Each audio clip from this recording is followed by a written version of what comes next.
Bonjour à toutes et à tous.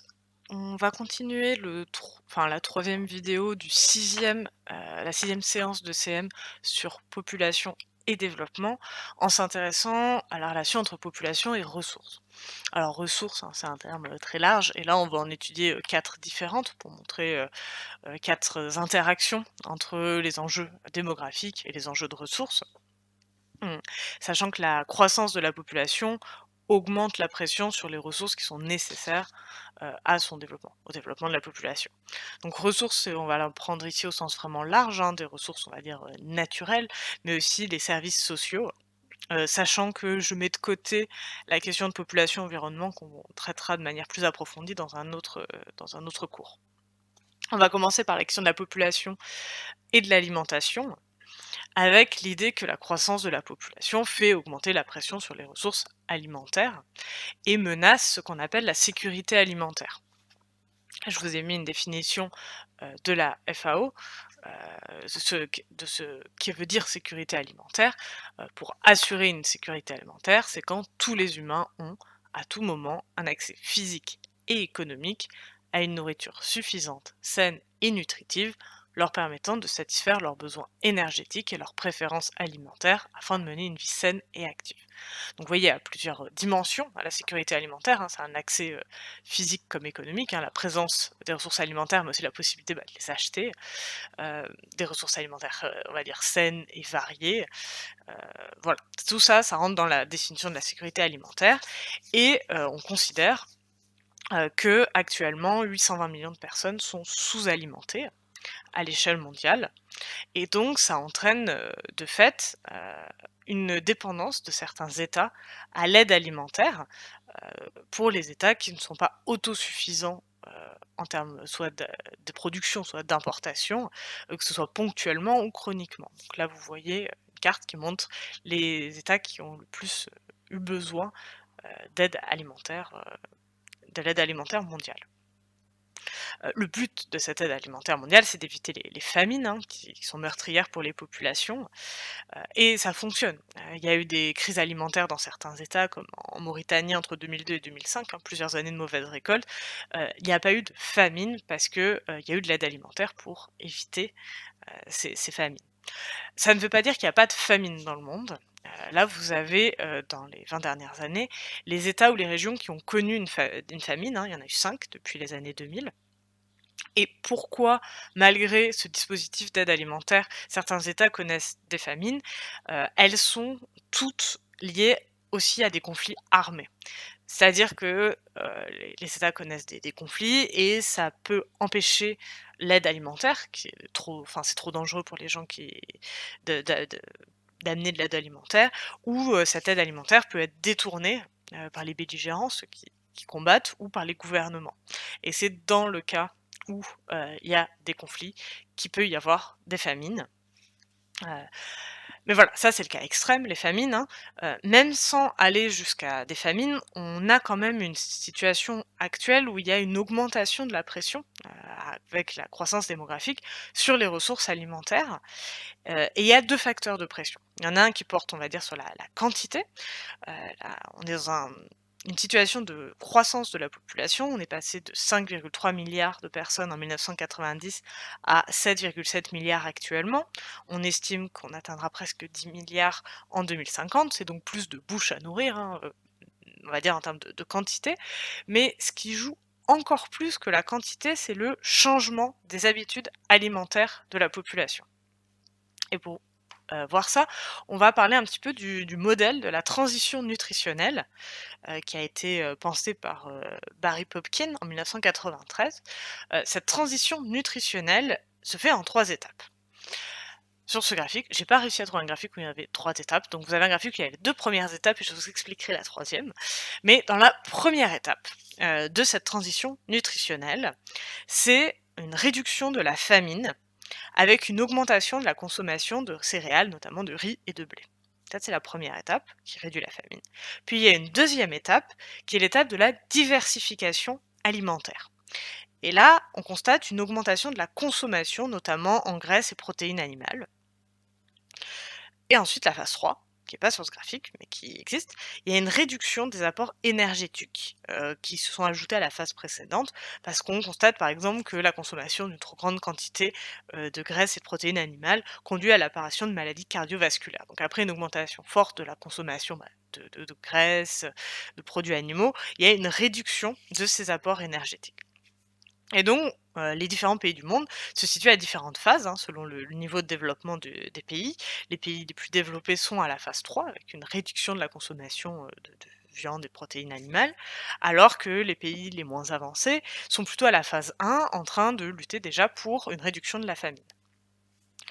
Ce qui se passe, c'est que pour les pays émergents, sont très peuplés, notamment, l'Inde et la Chine, hein, les 2 grands foyers de peuplement, heu, on se situe à la deuxième phase, celle de diversification alimentaire, avec une demande croissance en produits agricoles autres que des céréales, notamment le sucre, la viande, les produits laitiers. Par exemple, en Chine actuellement, la une personne mange en moyenne 53 kilogrammes de viande par an par personne. En France, c'est 87. Alors l'Inde, c'est une exception, pour plusieurs raisons, heu, par rapport aux revenus, par rapport aussi aux croyances hindouistes. Il y a un autre modèle de consommation. L'Inde, c'est que seulement 5 kilogrammes de viande par an et par personne. Beaucoup de personnes qui sont végétariennes, voilà, l'Inde, c'est l'exception. Si on prend la Chine, on voit une augmentation vraiment de la consommation de viande, de protéines animales et donc une augmentation de l'élevage pour satisfaire la demande. Sauf qu'une part importante des céréales produites ne sert donc plus à nourrir les humains directement, mais à nourrir le bétail. Donc il y a une perte alimentaire qui est forte.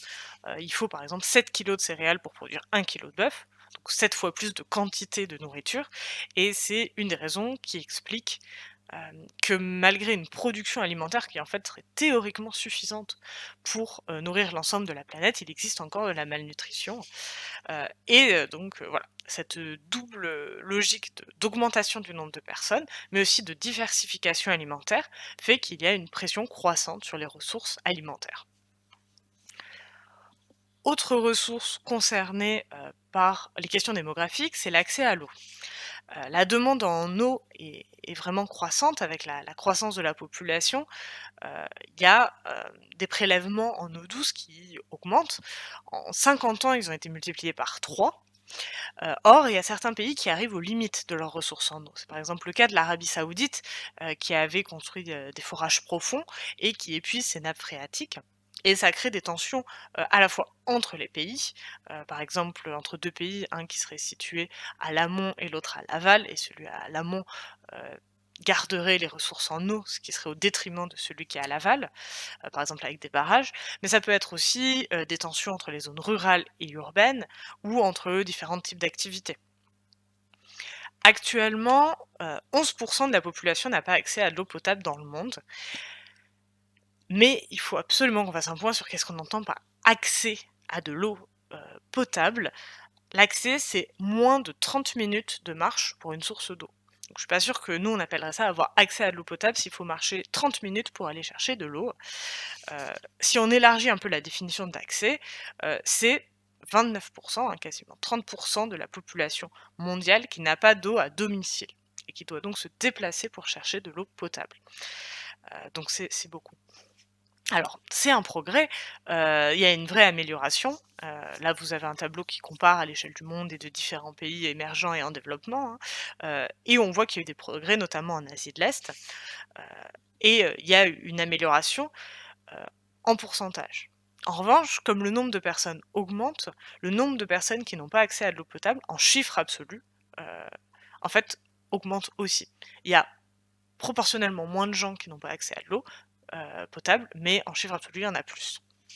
Or, l'accès à l'eau, c'est un enjeu qui est vraiment essentiel, hein, pour l'amélioration des conditions de vie et donc pour le développement. Il y a un enjeu d'accès, de quantité parce que si on n'a pas accès à de l'eau, il faut nécessiter, il y a la nécessité de consacrer du temps à s'approvisionner, dans des sources d'eau qui peuvent être irrégulières, donc il faut avoir de l'eau et ça demande du temps d'aller chercher de l'eau. Puis il y a un enjeu de qualité, si l'eau n'est pas potable, si elle est souillée, ça peut causer des maladies qui sont mortelles, donc c'est un vrai enjeu. Ensuite, il y a la question de l'accès aux services. Alors c'est un terme large, je vais juste en aborder quelques-uns bien sûr.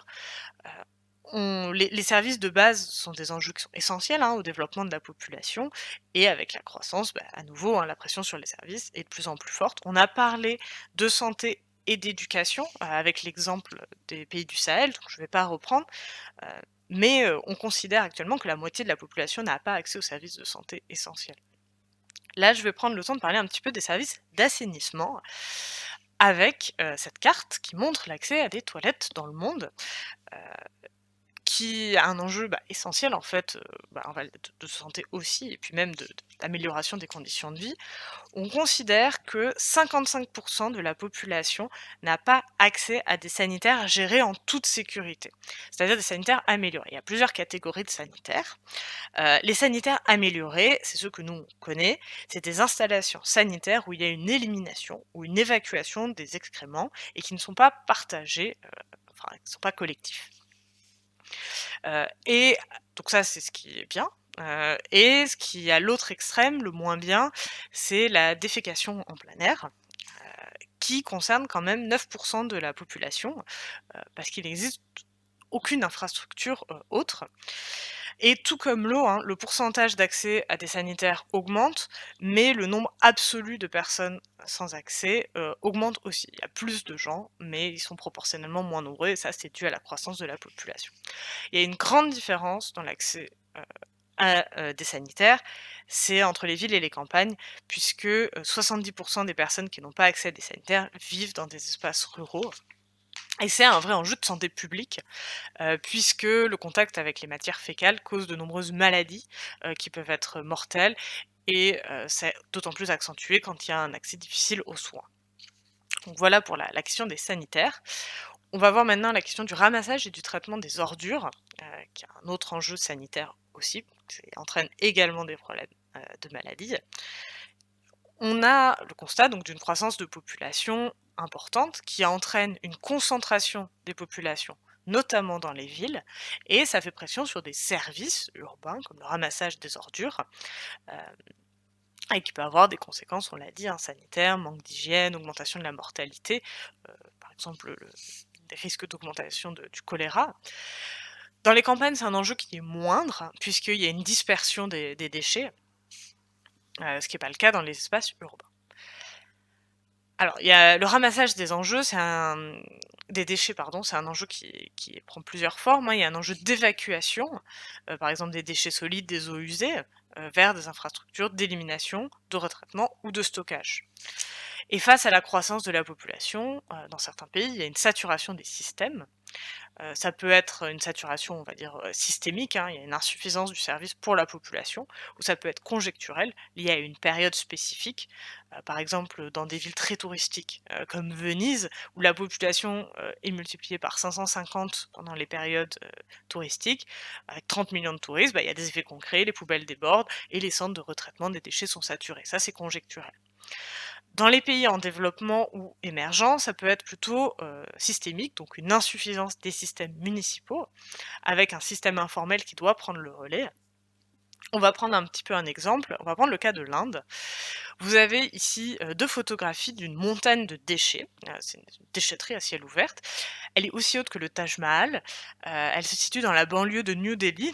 Elle fait 65 mètres de haut et chaque année, elle gagne 10 mètres de hauteur. Elle devait être fermée en 2002, puisque c'est l'année où elle est arrivée à saturation, mais elle continue encore aujourd'hui en se remplissant, de 2 000 tonnes par jour, puisqu'il y a une impossibilité de trouver un autre endroit où stocker les déchets, alors que la production de déchets augmente avec la population et l'élévation du niveau de vie, hein. Quand vous avez plus de consommation, ça produit plus de déchets. Cette montagne de déchets, elle pose des risques vraiment environnementaux avec la pluie, qui ruisselle sur la montagne de déchets. Ça libère des substances toxiques qui vont ensuite s'infiltrer dans le sol, dans les nappes phréatiques et polluer l'eau. Et puis il y a des risques humains, alors des risques pour la santé, pour toutes les personnes qui vivent autour, pour les personnes, qui fouillent, à la recherche de déchets valorisables à revendre et puis il y a des risques d'incendie parce que les déchets libèrent du méthane et ça peut s'enflammer, donc voilà, des risques importants. On peut également parler, dans la question d'accès aux services, à l'accès à l'énergie.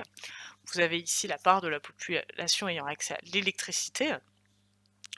C'est à nouveau très lié aux questions démographiques avec la question de l'augmentation de la population, mais aussi de l'évolution de son niveau de vie qui fait augmenter les besoins en énergie.